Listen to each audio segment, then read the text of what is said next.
Are you looking to grow revenues, increase profitability, or obtain financing? If so, you came to the right place. Running a business is all about leadership. How do you become a better leader? Learn from the successful entrepreneurs and business owners how to lead your organization more effectively. That's why we created Leadership Live at 8:05, Talking Small Business, to help you succeed with your host, Andrew Frazier, Business Growth Pro and CFO and founder of the Small Business Pro University. Every Tuesday evening at 8 p.m. Eastern, we're joined by experienced entrepreneurs and business owners who share their secrets to success via Livestream. Also, every Friday morning, we release a new podcast episode. Either way, you will learn about developing your business leadership skills from our roster of highly performing guest experts. Leadership Live is one of the many valuable resources provided through the Small Business Pro University, empowering business owners to learn, profit, and grow. Find out more at sbprou.com.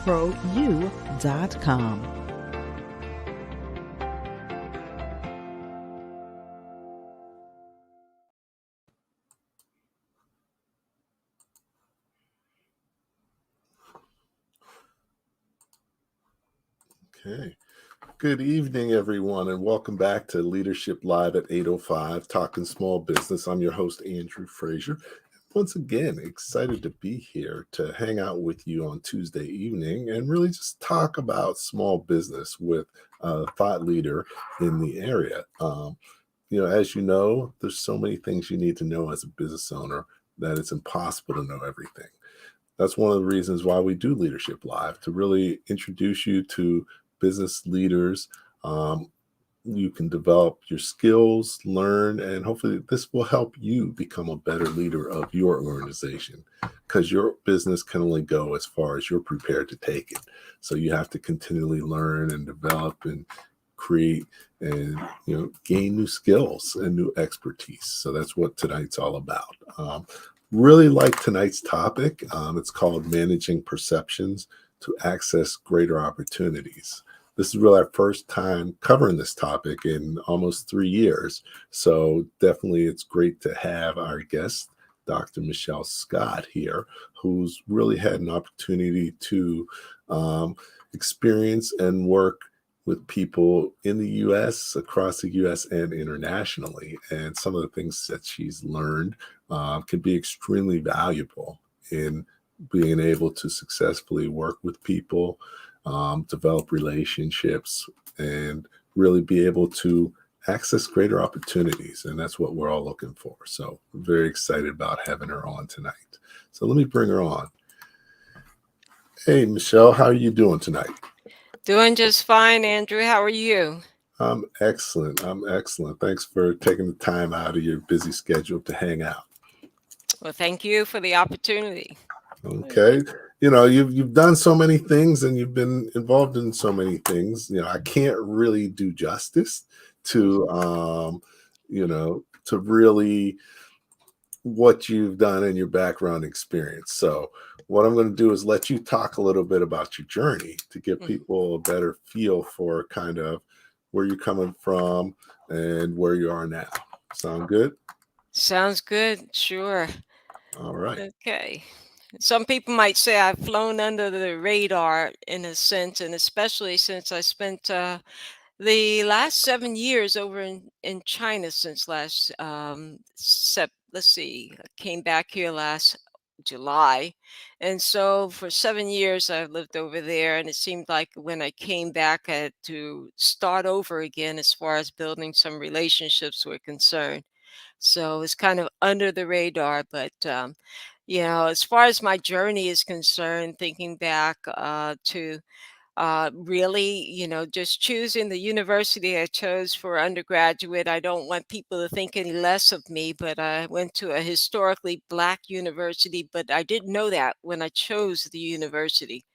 and chose them quite intentionally because I was leaving high school after 3 years. And again, telling my age a little bit, but back then, not too many colleges would accept you after 3 years of high school. So I went to Delaware State University and graduated with a degree in business administration so that I'd have as many opportunities as possible when I graduated. And but as I graduated, I started thinking about whether I would stay in Delaware where there were no sales taxes.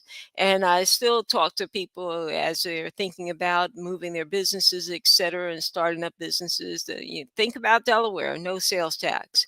And so that was one of the reasons I chose Delaware, and also, just to be able to go there again after 3 years of high school.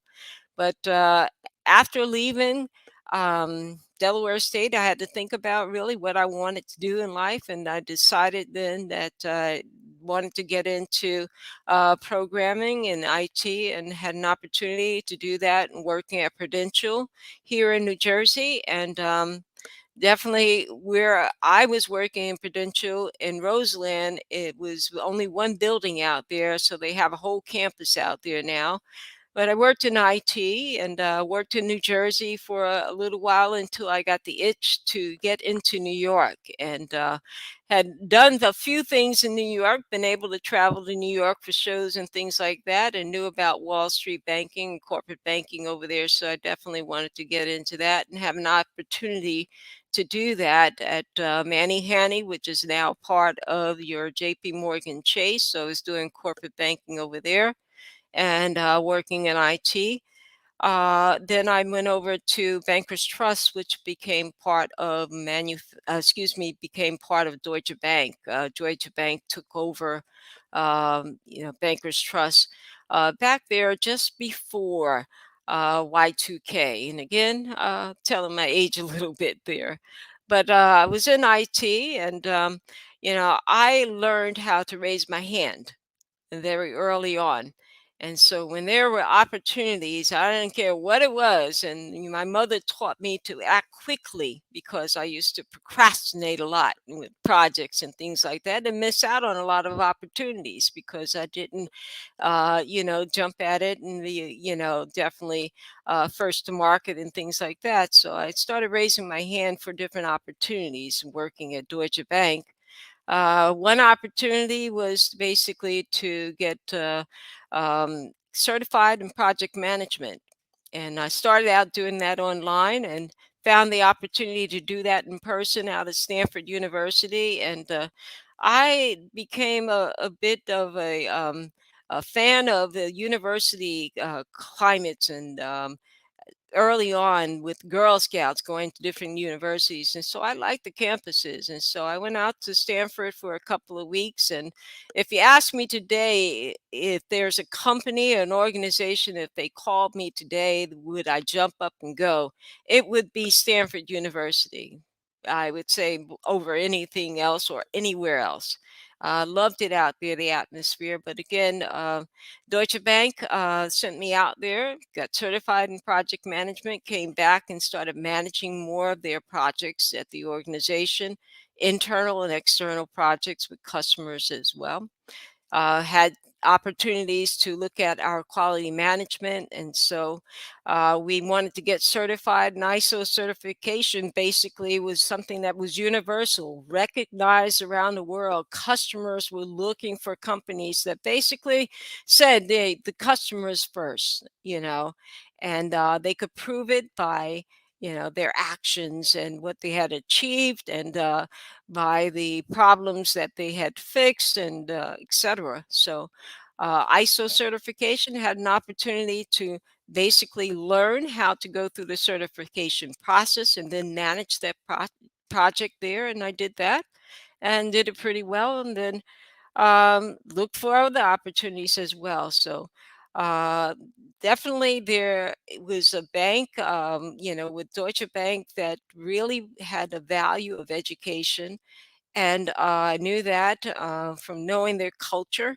And I also raised my hand in order to get the opportunity to go back to school for my doctorate. Today, you will not find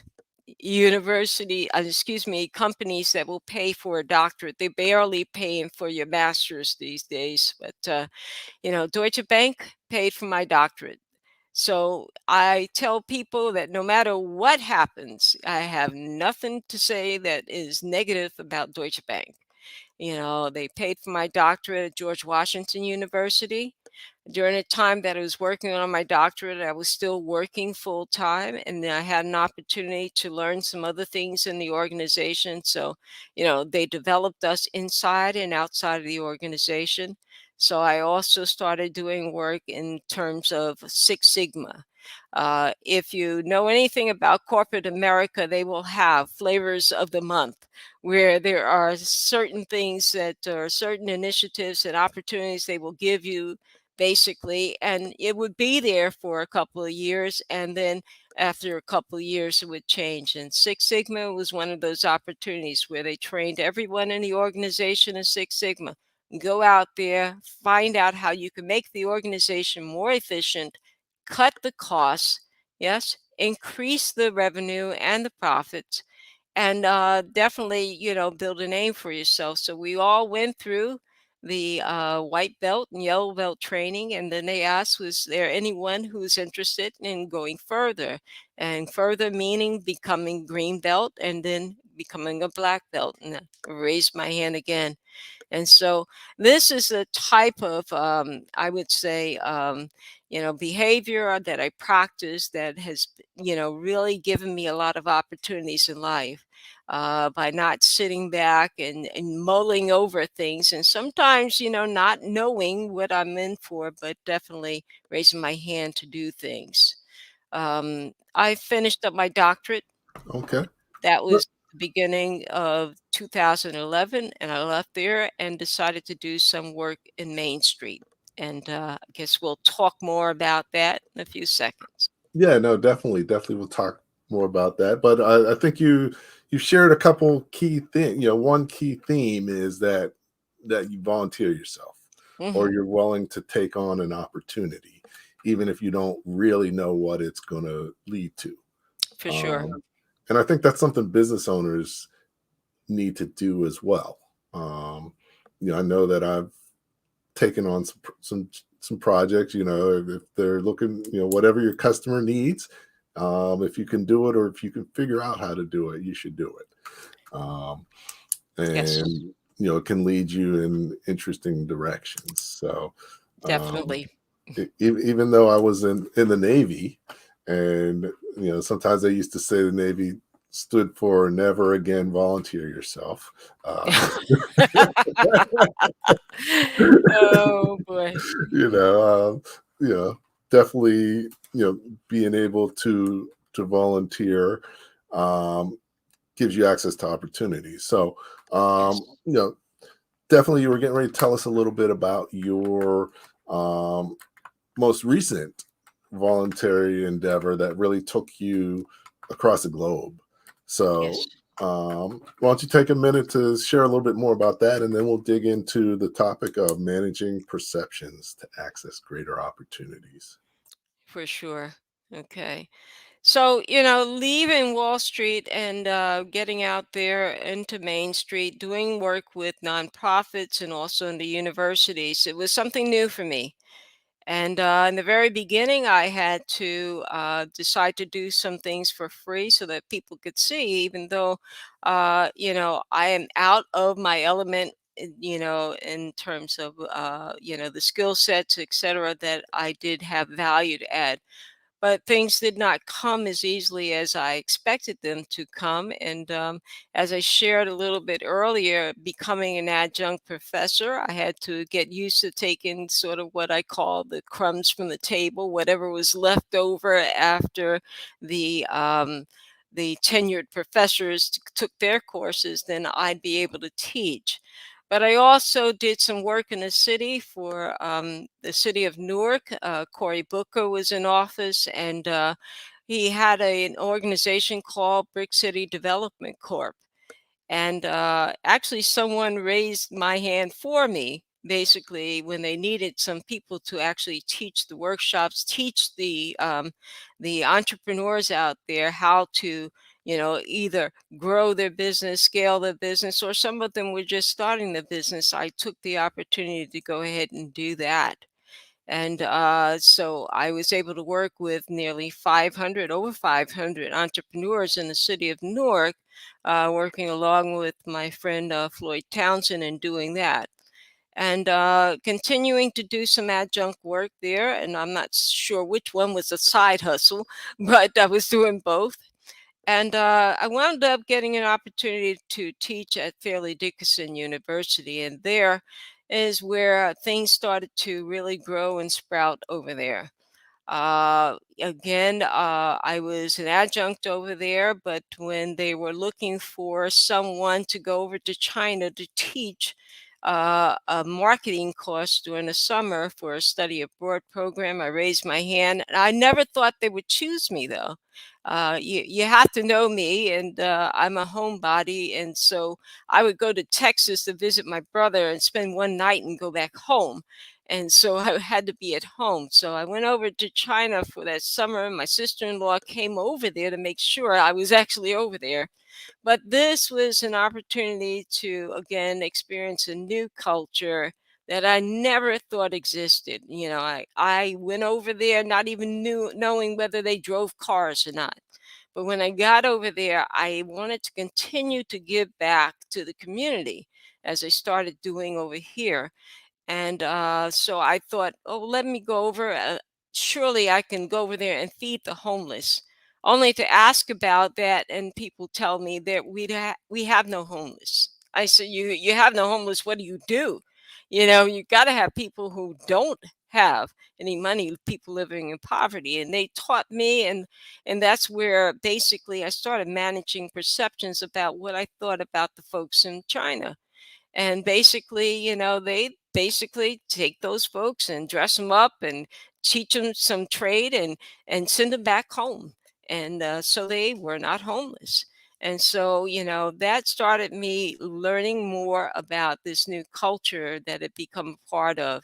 I spent the summer there and thought when I came back home, maybe I'll go back the next summer. But a couple of weeks later, I got a call from Rutgers University. We heard you were over in China. We've just started a program over there. Would you move over there and teach for us over there? And they wanted me to teach public administration. I said, well, I've never taught public administration. Of course, you can do that, though. And I said, yeah, I'll do that. And went over there and started teaching public administration. And a few years down the road, after teaching over there for a couple of years, I was asked to take on the role of the executive vice dean. And, again, I said, I've never been an administrator, never thought I could be an administrator in higher education. And, definitely I had someone in my corner, Jerome Williams, who was a provost at the time, amazing man. And he basically said, you can do this. And it didn't take much to convince me that I had the skill sets to do it, interviewed with the folks, and I got it done. And really, taught me some things about myself, that I was also selling myself short in some ways. I was raising my hand, but sometimes I just didn't have the confidence to push through some of these walls and get some things done. But definitely going to China, I, used, all types of skill sets that I didn't know I had, and learning things that I definitely didn't know exist, to make a difference over there. So that was really my first foray into getting into another country, starting to manage some perceptions that I had. Okay, great, great. So definitely, you're looking at your perceptions of them because it's interesting because everybody has perceptions. So you have perceptions of people, but people also have perceptions of you. Right. And it's important to manage them both. Um, and, a lot of times, probably coming from the United States, and, you may have um, inaccurate perceptions of what's Mhm. going on in many places in the rest of the world based on Sure. just what we have access to. But I'm sure bringing that awareness back to the US, um, what has that made you more attuned to in terms of perceptions and looking at things now that you're back? Yeah. So the experience meant something. Being there, going there meant something. I mean, we definitely have social media today, that we are, just from every side, we're hit with all kinds of alternative facts about things. Yes. Okay. And so we have no choice but to believe them. And, for me, I learned very early on, even before going to China, that I have perceptions even about the south side of Newark. And, not going over there thinking what's going to happen to me if I go over there, and having to go there and learn what was happening, see it and observe it for myself. And then I'm able to share from my experience. So coming back from China, I will tell you in a second when I introduce myself to someone or start talking to someone about what I've been doing. Right away, I will tell them, I just got back from China, 7 years over there. Huh? And the first first question is, you speak the language? No. you know, and I tell them about how I function over there without speaking the language. But I also tell them about the truths that I learned over there, whether it's telling them about the truth about why we may have students coming over here from China to get their graduate degrees and then getting these jobs and then going back home, why they're doing that.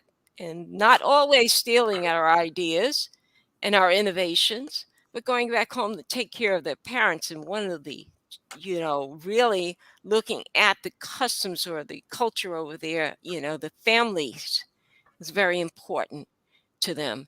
And so the things that I've learned over in China, and how it's helped me to not only, be someone who is excellent in the classroom, someone who's a great administrator, but also someone who's able to help out others when we have these perceptions about, what's happening on the other side of the earth. What do they like and what do they want? And how can we satisfy them in our businesses, etc. I've seen it, I've Mhm. lived it. And so, that's firsthand information. And so I'm more of a credible resource now for folks and for myself as well. So it's helped me in that sense. Okay, excellent, excellent. So, we've got an interesting question here from Jacqueline, um, and I'm putting it on the screen because it's a little bit long, Okay. but would appreciate your take on. I have some thoughts, but um, I guess Wayne Dyer, and I'm not Hmm. really sure who he is. Not sure if Yeah. you know who he is. Yes. Says whatever anyone thinks of you is none of your business. Mhm. How do you balance that in the workplace when their perception of you is prefaced on numbers and biases? Yeah. True. True. So, definitely, Jacqueline. Growing up, yeah, if you look at me today, you'll probably say, "Yeah, you're telling me you used to weigh 235 pounds and everything, and basically you're a wallflower and all that." Yes, I was a bit different, and my mother had to really instill in me that I was good enough, you know, and that I could be confident in what I could do, and not really think about what people thought. And so, I grew up with that mindset, and definitely learned after a while that it mattered what people thought. And, not just being in your own business and trying to really be a credible resource, etc. But working in Wall Street banking, it mattered. I didn't go as far as, faking it till I made it. That died, and and I learned that I have to be authentic. Okay, but I wanted people to know who I was and accept me for who I was, and so earn things on my own merit. It was not always, meritocracy, but definitely authenticity meant a lot. And that meant people had to know who you were and had to accept you and respect you for who you are. And I've learned the same thing about, folks from other countries, learning who they are, what their culture is, and respecting them for that. Or, definitely realizing that I wouldn't have a relationship with them. And definitely when we are talking about Six Sigma, we're talking about the facts, and we're talking about data, and we're talking about making decisions based on the facts and data. And that's what I want people to do. And as far as I am concerned, as far as my business is concerned, to make decisions that are fact-based decisions, not based on some, ideal, okay, or some, basic, facade that I put up. So I realize that it's extremely important, what people think. Now, am I going to change and adapt to be something that is totally against my core values? I wouldn't do that. I just taught class this morning actually, and talked to the students about choosing companies that they work for, choosing stakeholders that they have, choosing your communities, etc. There are going to be times that you need to adapt, but you need to know what your starting place and your starting point is. And a lot of times people will want to, know that as well. And they want to, buy into that story about you, and it has to be authentic. So, hopefully, Jacqueline, that's helped you, just really understand me a little bit better. And hopefully it answered your question. Okay. No, great response. I mean, definitely as a business owner, relationships are important. So, to have a good relationship, it helps to be authentic. But also, it's important to understand, how people look at you and how best to communicate with them, especially if you're marketing and selling. It's all about understanding the customer True. thoroughly. And so definitely those are key things. So thanks again, Jacqueline, for your question, and glad that Dr. Michele gave you a great response. So I'm going to take a quick minute. We already got into the show fairly far, but I do this through the Small Business Pro University. So I have a short video to show what that is, as well as there's two things I want to just make you aware of coming up.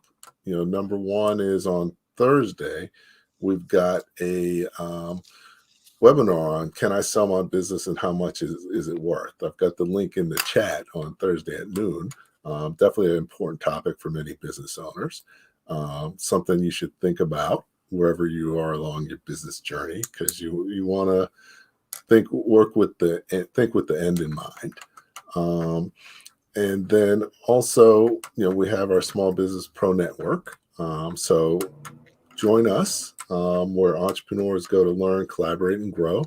We're building our community with different resources, connections, and events and activities for entrepreneurs and business owners. So welcome to join us. And then just real quick, something about the Small Business Pro University, and then I'll be back with Dr. Michele Scott talking small business.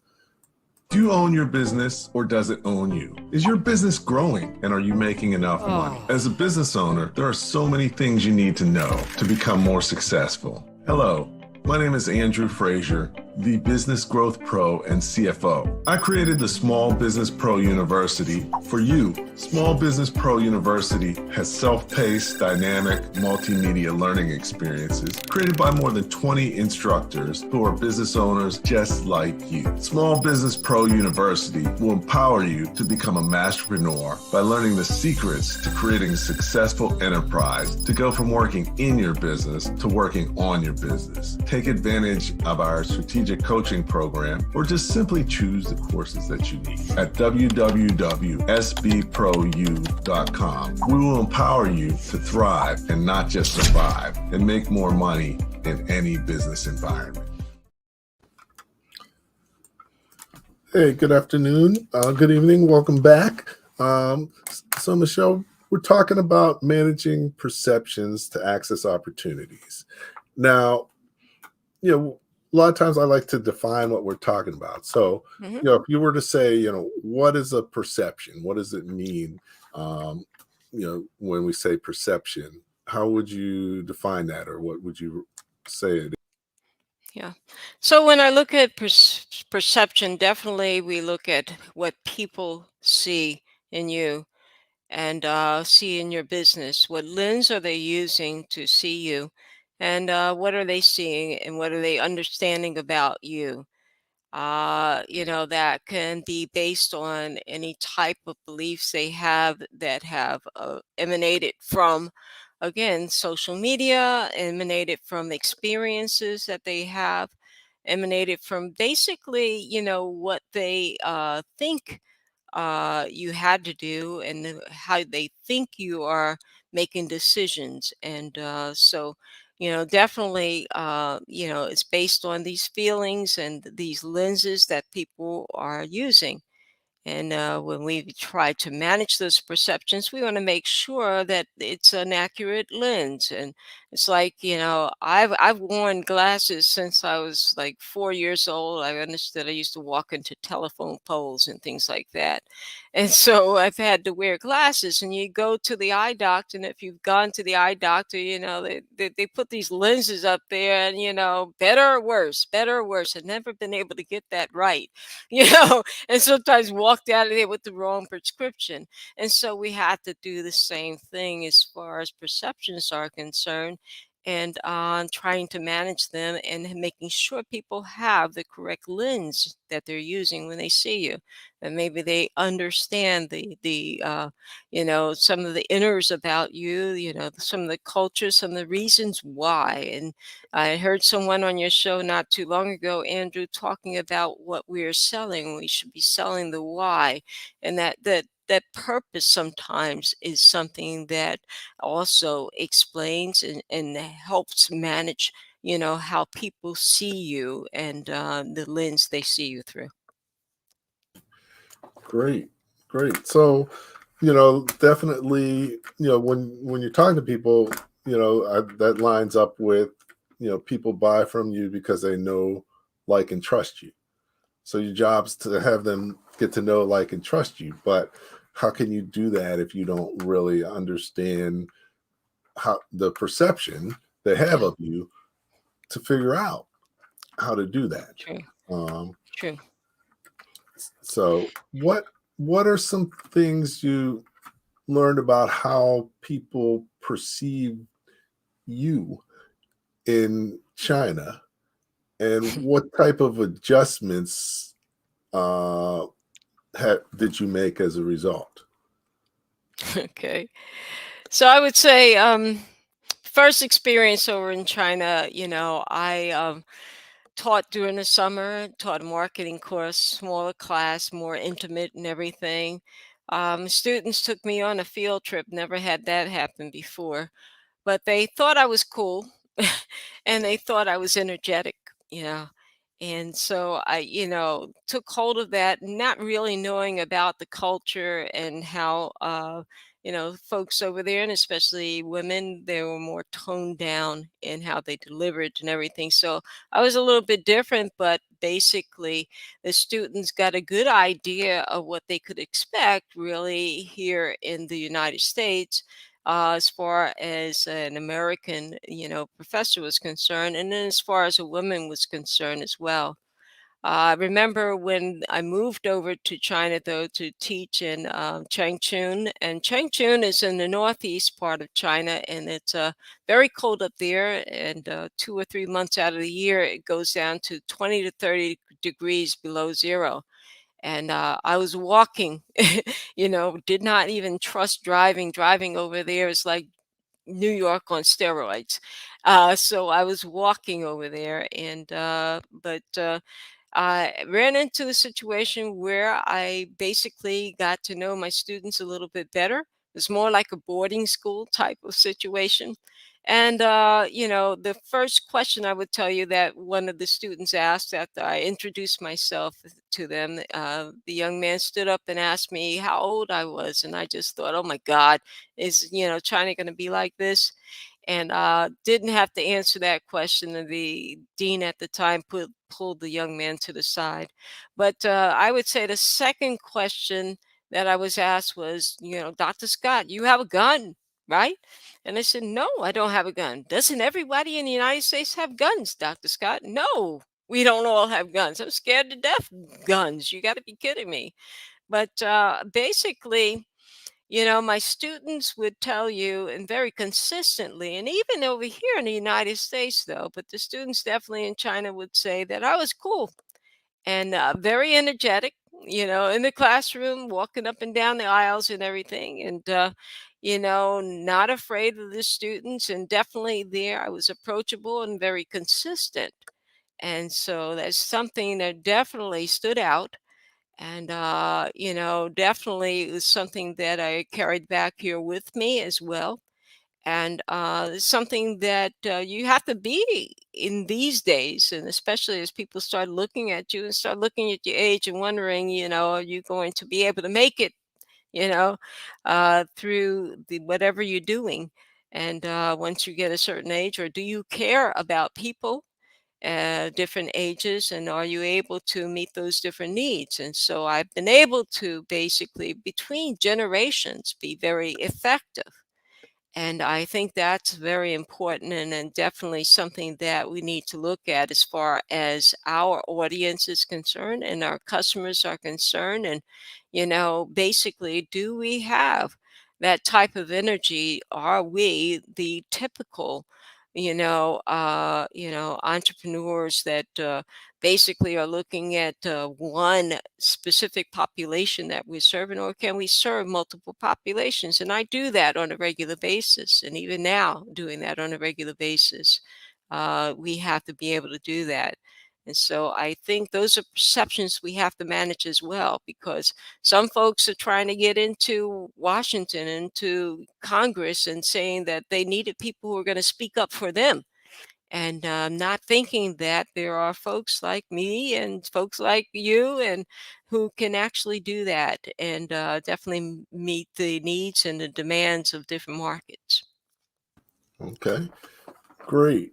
And, it was interesting you talked about, over in China, when you're thinking about, people had a perception of you that, they ask questions to better understand. Um, but, you know, at the end of the day, when you left the room, you had a feel for what they felt about you. Yes. And, in business, especially small business, you are your brand. And you need to understand what your brand is, but you can't control your brand because it's what people say about you when you're not there. So it's dependent on their perception, how they perceived you, actually, and how they perceive things about you based on the history and experiences. Um, Right. You- what are you- some things that can be done to create a better perception or a better view, people having a better view of you? Okay. I think it's almost like our companies. And today I was also talking to the students about having an open system and open, company. And basically, being an open book is very important. And that's how people come to trust you and trust who you are. Having an open book and being very consistent in what you're doing. I've, basically have been a consumer for quite a while now, and working in Wall Street, I used to go into stores and not really look at the prices or anything like that. But if it's something that I liked, I was going to pick it up and going to buy it. And I'd go back again and again if I was given consistent, personal service, etc., or the products I was receiving were consistent. And so that's something that I have been able to manage to be consistent no matter what culture I'm in. I'm consistent. Again, I stay authentic. And so it's the real me that you get, the real deal that you get. But people can trust what I'm saying because I consistently produce the same way. I consistently serve the same way.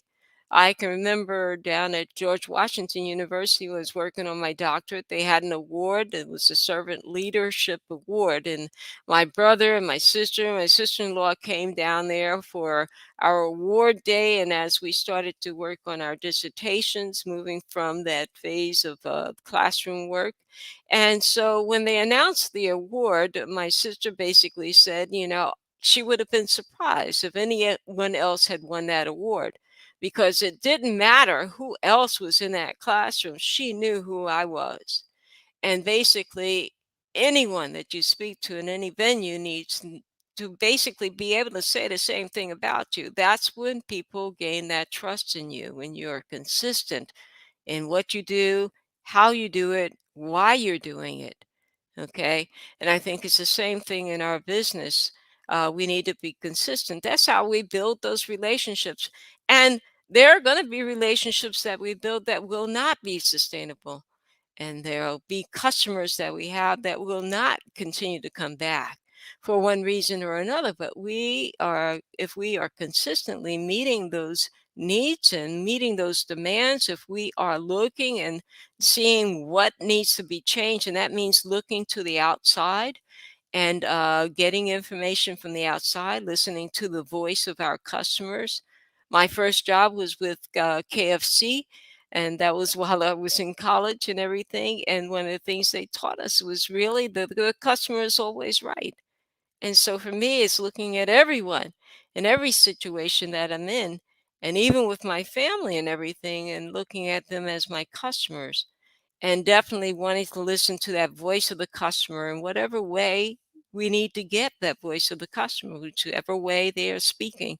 We need to find out what that is. So making sure we're getting information from the outside and keeping up to date with what's going on from the outside, the voice of the customer, the voice of the stakeholders that we have in our business is very important to us. Okay, great, great. So being consistent, authentic, that helps people to know you, Mhm. helps people to trust you, Yes. helps you people to like you. One other key thing is how you treat others. You know, people don't remember what you said, but they remember how you made them feel. Yes. So, that's something important to always keep in mind. Um, so, those perceptions are key. One of the perceptions that I find with a lot of entrepreneurs and business owners I work with, and probably same for you because you work with BCDC, is entrepreneurship can be lonely because not a lot of people around you may understand what it means to be an entrepreneur. They may be wondering why you're even doing it. And maybe even your significant other or people in your family. Um, so, that's another place where it can be important to manage the perception. Um, Yes. and, what did you counsel people to do in those types of situations? Well, the United States, I've learned this by teaching international business communications, which I teach almost every week out of the year now with Colorado Tech. And learned that the United States, we have a culture which is the most individualist culture in the world. Okay. When we talk about countries and comparing countries. But I've seen this no matter where we are, and we talk about it as entrepreneurs, but definitely in any area of our life, basically, no matter what career we have this culture of being individualist, competitive, etc. And I think that competitiveness makes us much more lonely than we have to be, even as entrepreneurs. If we're looking at people as our competitors, even if they're doing the same thing, selling the same products and services, then we are going to have a very lonely life. Okay. But I believe as entrepreneurs, if we build the relationships out there, even with our competitors, even with people who are in the same market we're in, even if they're in the same block, even if they're not right next door to us, building relationships where we're not just looking at them as competitors, but as people who are going to help us to grow, help us to change in our business, help us to actually go ahead and push further into, different markets, etc. Help us maybe by joining with us with the capacity we may need in order to get a government contract or something, then it's not going to be lonely. Now, I wouldn't tell you that I don't spend a lot of lonely hours. Yesterday I was sitting here and basically doing a lot of grading for school and doing a lot of work by myself and doing that by myself right here.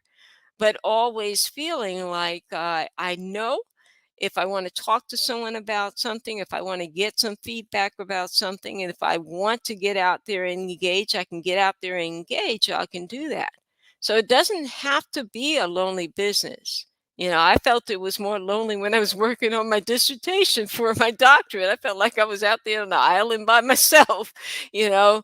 But as far as my business is concerned, I keep it going.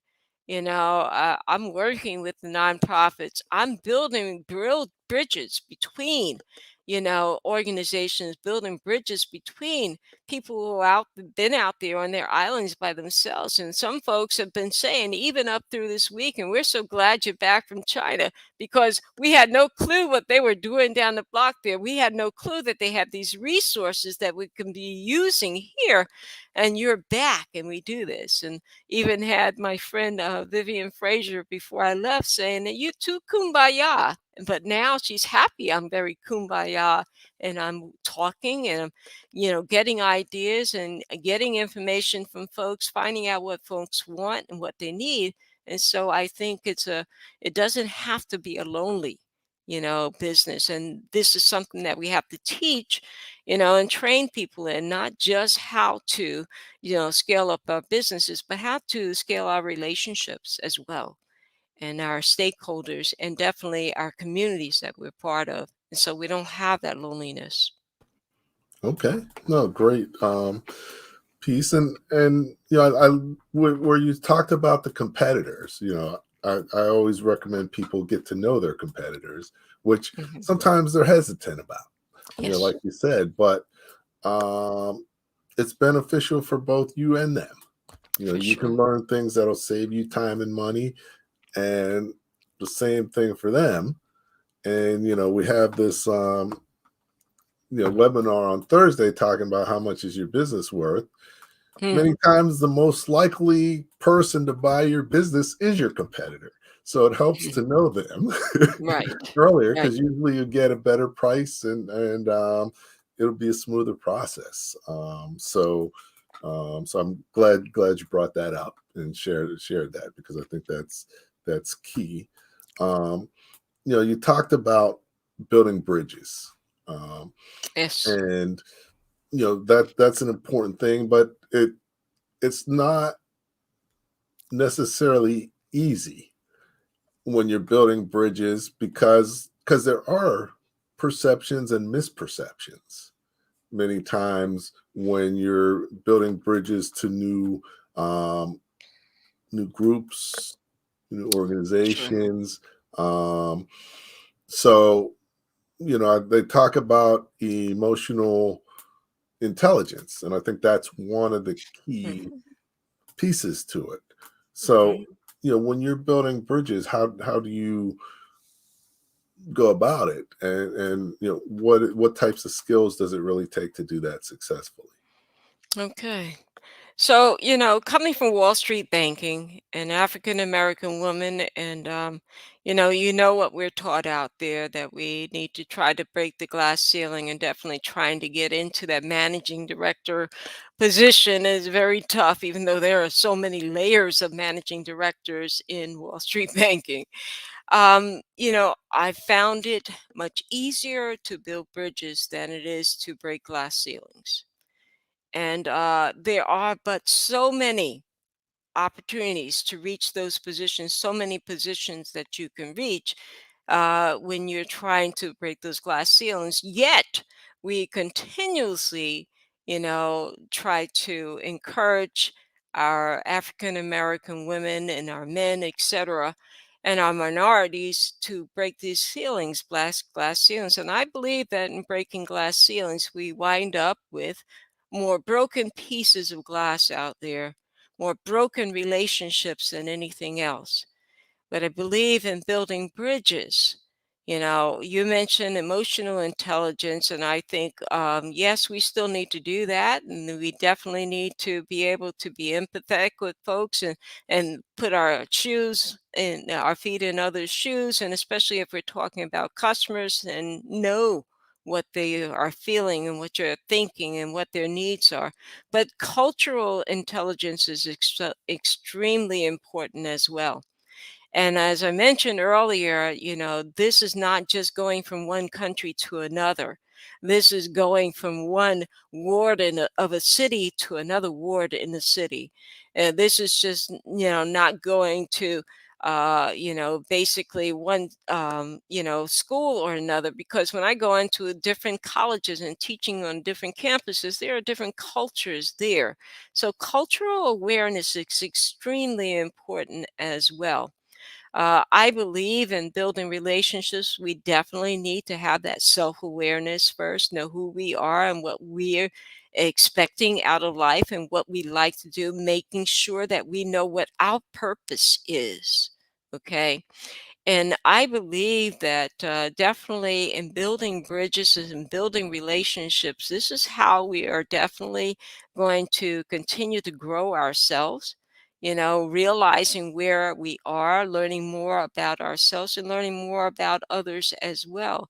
So I think it's definitely easier for us to build those bridges than it is to break those glass ceilings. And definitely, as I mentioned earlier, it's a less lonely place. I think when we get to the top sometimes in those CEO positions, we, are very lonely as well. And that's why you find more CEOs getting outside their office and getting out there in the trenches and working with their people.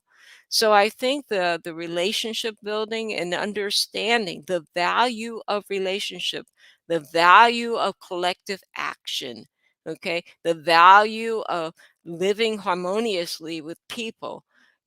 We see how it is out there when there are fights between those folks down there in DC and Republicans versus Democrats. And we sit back there and we just, Monday morning quarterback those types of things, but we're doing the same things ourselves. So I think we ought to realize that there is more value there. Okay, and definitely I tell my students when I walk into a classroom, you're going to learn, I'm going to learn more from you than you'll learn from me any day. I'm one person. I've got a whole class of people. I'm going to learn from your, experiences. I'm going to learn from, what your needs and what your demands are, etc. That's going to help me be a better professor. Is going to help me be a better business person. Going to help me to meet your needs and your demands better. So, I think it's very important, and I think it's easier to again build those relationships. Excellent, excellent. So, yeah, so definitely, those are some key things. Got a couple questions from Christine. So we're coming up close to the time frame, so I want to just get these in real quick. But Sure. first she asked about to get a mentor at any stage of the career. What do you recommend? Okay. So, my mentor, and I don't think she's on the line tonight, but is Carla Harris over at Morgan Stanley. Got to meet her a long time ago, it seems, but she helped me so much and helped me in the area of perception management, also helped me in the area of building relationships. She helped me to distinguish between a mentor and a sponsor. She's probably one of the first ones to talk about that. And knowing what you need. Okay, where are you and what would you like to develop in? And realizing that you're not going to find everything in one person. And, but understanding again first yourself and what do you need? What do you want to change? What gap do you have between where you are now and where you want to be? And then looking for those mentors in different ways, knowing that they're not always going to come in the same color, not always going to come in the same age, but they have something that you need to grow in, and then that willingness to grow.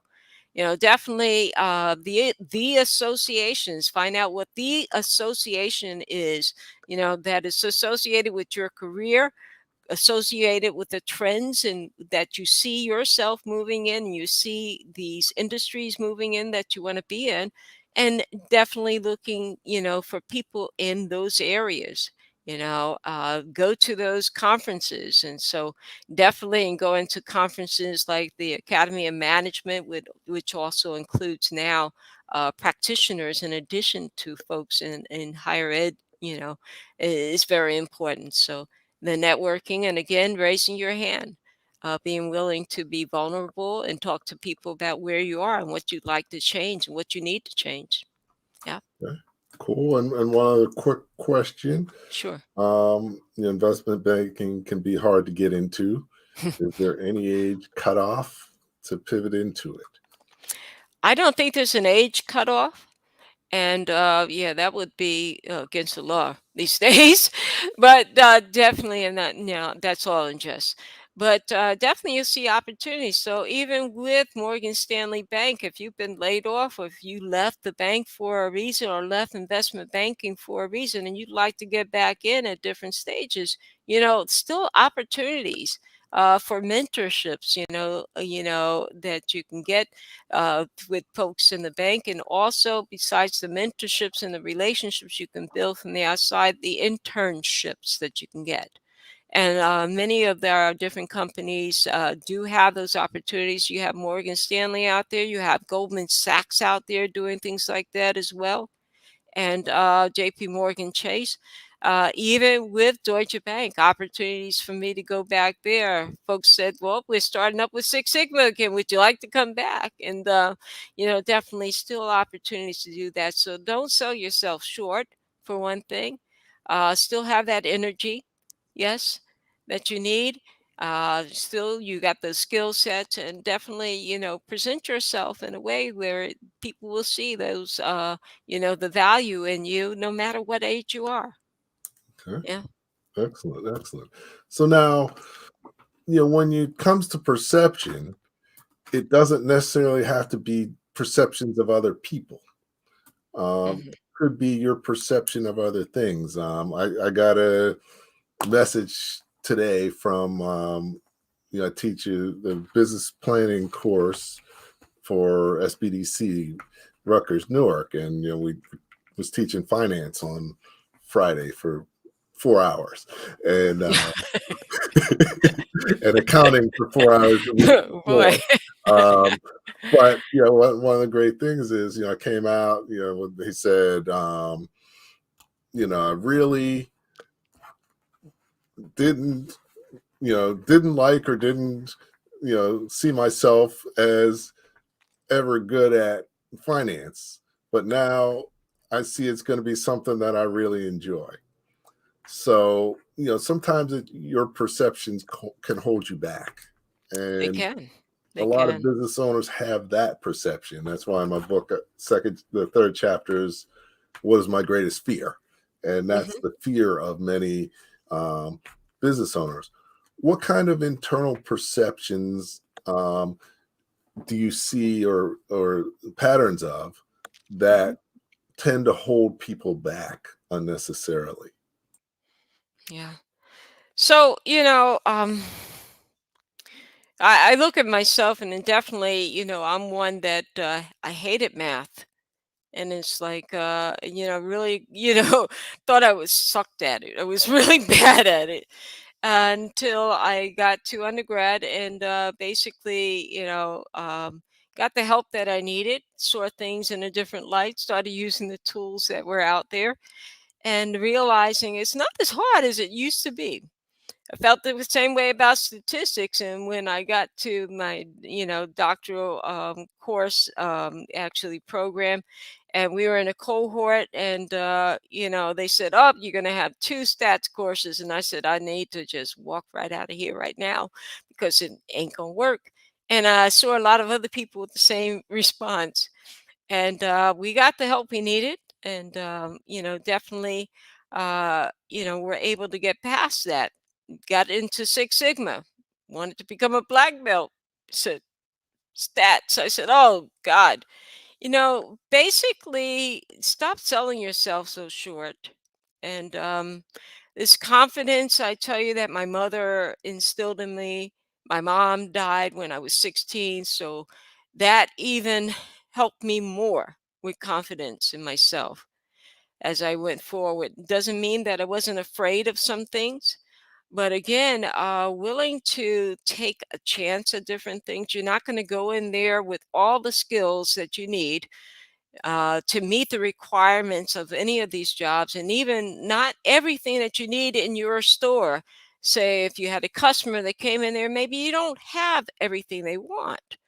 But again, looking to see, okay, how can I meet that need? How can I meet that demand? How can I get that capacity that I need? Maybe it is going to some competitor or something, but not, basically giving up, but going ahead and giving things a chance. And so that's what I've learned to do. Okay. And yeah. Okay, great. So, time's flying when you're Oh. having fun. So we're pretty much there. But before we close out, is there anything else you'd like to share? We talked about some great things. What would you like to leave people with? Well, there are a couple of things. One is the value of relationship capital. And I think if you're in any of my classrooms, or basically if I'm working with you as an entrepreneur, I would tell you that, we cry, where is the, financial capital to grow and scale our business? I'll say, if you have the relationships, you're consistent with them, and they're sustainable, you will get whatever other capital and resources that you need. So I think that is key and so important. As I mentioned, I've tossed out this whole thing with breaking glass ceilings. I think that we should, just basically go ahead and reframe our thoughts there and do a paradigm shift, and look to build more bridges and build more relationships. And definitely, there are opportunities globally where you are not basically, leaving your country and not loyal to your country. That's not what you're doing when you are building relationships and you're learning about the opportunities that you have in order to grow your business globally, and in order to grow individually globally. I think there are great opportunities out there, and no matter what age you are, no matter what race, okay, I think there are opportunities in various different lands. And yes, I do plan to get to the motherland one day, but definitely, looking at Asia is something that we shouldn't overlook, and we should manage our perceptions. Go there, Gemba, go there, observe, and continue to grow. Okay, great. Well, thank you so much for coming on, sharing. I just want to add a couple things to what we talked about that I really liked. One is, volunteer. Don't be afraid of opportunities that you don't know what they are, or Right. or don't may not feel you're prepared for yet. You Yeah. know, so building relationships. The world is smaller than ever before. So thank you so much for shedding some light on this, sharing some expertise, some perspective. Um, Definitely appreciate having you as a guest. Always appreciate you having you hang out and comment and ask questions as well. And you're doing great things, and definitely make sure you continue to do that. If you can, hang on for a minute, Sure. and we're gonna close out. So once again, great session. I'm glad to have Dr. Michele Scott here talking about really, managing perceptions, because that can, create additional opportunities for you, but it also can turn off opportunities that might be there for you if you don't manage them successfully. So, hopefully you're taking away something valuable from what we talked about, and, shared her LinkedIn profile. I'm sure she'd be glad to connect with you if you want to reach out to her.